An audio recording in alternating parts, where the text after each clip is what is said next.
Viršininkė, šiandien didžioji dalis mokinių jau išbėga į mokyklą savo švęsti rugsėjo 1 ir sakykite, ką reikėtų žinoti prasidėjus naujiems mokslo metams tiek pėstiesiems, tiek vairuotojams.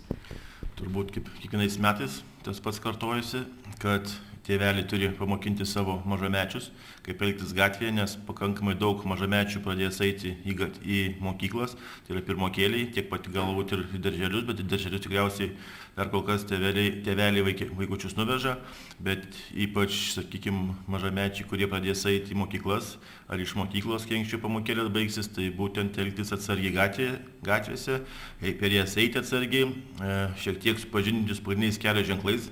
Taip pat tėveliai labai norėtumėm, kad vežtų savo vaikučius mašinose su kėdutėse prisegtus ar šiaip kad atitiktų reikalavimus juos vežti mašinose. Taip pat būtų labai džiugu, kad tėveliai būtų pasirūpinę jų, sakykime, dėl apsaugos, dėl šviesą atspindinčių elementų, tiek atšvaitais, tiek kuprinėmis gal su atšvaitais. Aišku, ir mes darysim prevencinės priemonės, taip pat važiuosim mokyklas, kiek galėsim, tiek padėsim, tiek duosim tų atšvaitų, kiek mums leis viskas. Tačiau tai turėtų ir priminti tėvai savo vaikams, kad tie atšvaitai tikrai turi būti nešiojami.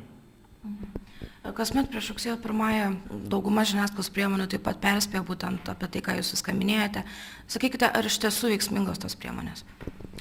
Mes galvojame, kad tai tikrai kažkiek tai žmonės atkreipia dėmesį, tikrai stengiasi tai įgyvendinti gal, tai nes tikrai mes kiekvienais metais ir ne tik metais, bet kiek stengiamės to daugiau daryti prevencinių priemonių dėl pačių žmonių saugumo, ne dėl tų pačių eismų, kad mažiau eismo įvykių skaudžių, nelaimė vyktų. Tai tikimės, kad tikrai padeda.